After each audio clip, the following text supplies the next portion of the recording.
This is where EA messed up with NHL 22 this year, in my opinion. Splitting up the NHL community between two different console generations, the PS4 and the PS5 and the Xbox One and the Xbox Series consoles. They made two different versions of the exact same game. They made some people even buy both versions of the game if people wanted to play on next gen, but also they wanted to play with their friends on last generation. Now that does seem insane coming this console generation when there's a lot of games that are cross-gen playable, like Call of Duty, Halo, even third-party titles, not even AAA titles, not even like people working in the office, like 2 or 3 guys working on one game for the past 3 years. You could still play on the PS4 or the PS5, or you play on the Xbox One or the Xbox Series. You guys know what I mean. Like, when it comes down to it, even a small group of developers can make a game cross-gen playable. But EA, a AAA developer company, well, they just put their name on it. They actually don't develop the game. They just put their name on it. They hire people to do it for them. But they couldn't make it cross-gen playable, NHL 22, when they could easily have done it. And it kind of pisses me off, because they took a lot of people out for granted when it comes down to it. Like I said in the beginning, some people bought both versions of the game. Some people bought the X Factor edition of this game. And in my opinion, if you're playing on an Xbox Series X or Series S, or even PS5, and your friends are still playing on PS4 or Xbox One, just buy the last gen version of the game. Save you some money, because the next gen version is not worth the extra money. Trust me, it's not worth the extra money. I've been playing this game every single day, the next gen version and the previous gen version, and I really see no difference, other than the Xbox Series X and Series S edition of the game looks a little bit better than the Xbox One. But that just really comes down to the console in itself. Like, probably be the same for PS5 and PS4. Like the PS4 version won't look exactly different on the PS5, and all that stuff. So, but I think that's where EA has messed up this year with this game. If they made it cross-gen playable, and when I'm talking about cross-gen, I mean like if you're on an Xbox Series X, you could play with people on Xbox One and stuff like that. I feel like this game would have had a better response overall to the game and all that stuff. But yeah, the online's not perfect. They really do need to fix the online stuff in NHL 22, and there's been a lot of problems with online. I've seen people complain about it on Twitter and everything like that. Personally, I haven't even ran into those type of issues yet. I do play mostly on the Xbox One version of NHL 22 when it comes down to online. That's the only time I had an online experience is with the Xbox One version. I haven't even played on the Xbox Series X online yet. So I don't know how the matchmaking is. I don't know how the community is on there when it comes down to online. But I feel like there's more people playing on the Xbox One version and the PS4 version than there is on the Xbox Series and the PS5 versions of the game, right? I think that's where EA has messed up with NHL 22, is with not having it cross-gen playable. Now they could make an excuse like, oh, we couldn't do it, and like it was so hard to do, we couldn't do it. Like you gotta be kidding me. When Call of Duty, Halo, and even like a basement developer could do it, you could do it yourself too. There's no excuses to it.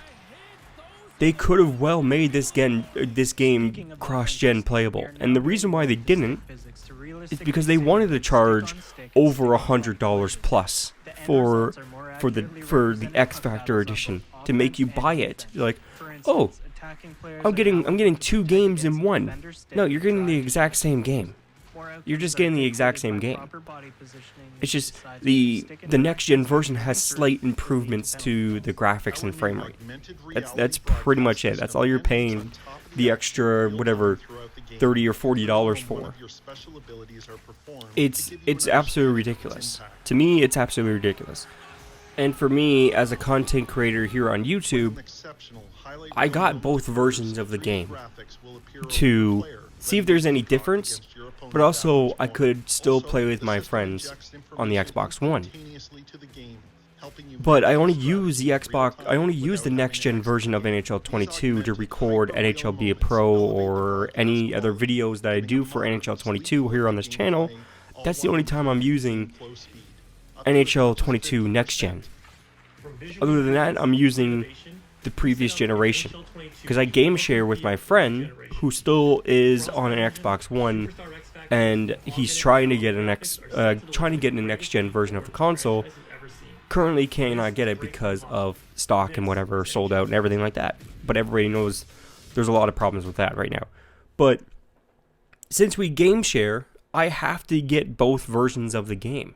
Play it on the all-new Xbox. I have to get both versions of the game to actually play together and all that stuff. It's, to me, I'm in a special circumstance where I game share with my friend and everything like that, and I still want to play with him. I still want to play with him, obviously, if he's on Xbox One and I'm on the next gen console. But like, EA might say like, oh, the next gen version has faster load times and everything like that. It's complete bull. Like, it's complete bull. Like, I tested this out. I installed NHL 22 on my Xbox on the external SSD, which is the Seagate official drive for the Xbox Series X. I tested it. It loads pretty much the exact same amount of time that it does for the next gen version.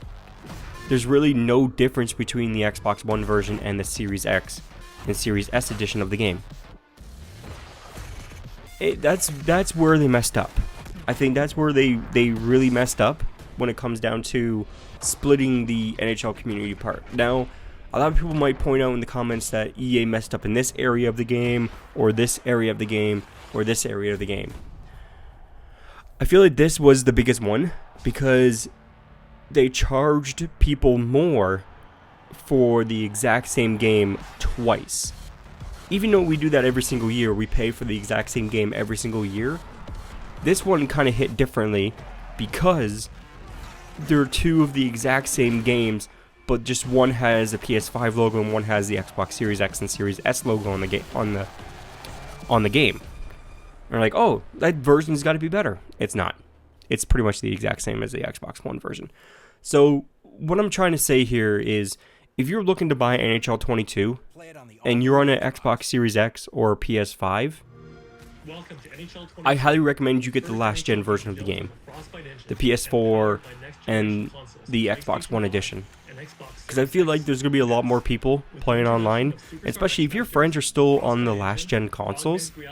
Save yourself $10 and get the previous gen version of the game. I'm pretty sure you can find the game on sale now for about $10-15 NHL 22 right now. I'm pretty sure you can find it somewhere in some bargain bin in GameStop or EB Games or whatever used game store. I'm pretty sure you can find it. But when it comes down to it, I think that's where EA has messed up with NHL 22. I'd like to get your guys' thoughts about this, and tell me where EA has messed up, in your opinion, with NHL 22. Because I feel like we need to bring this to light, we need to bring this to the surface and everything like that in my community.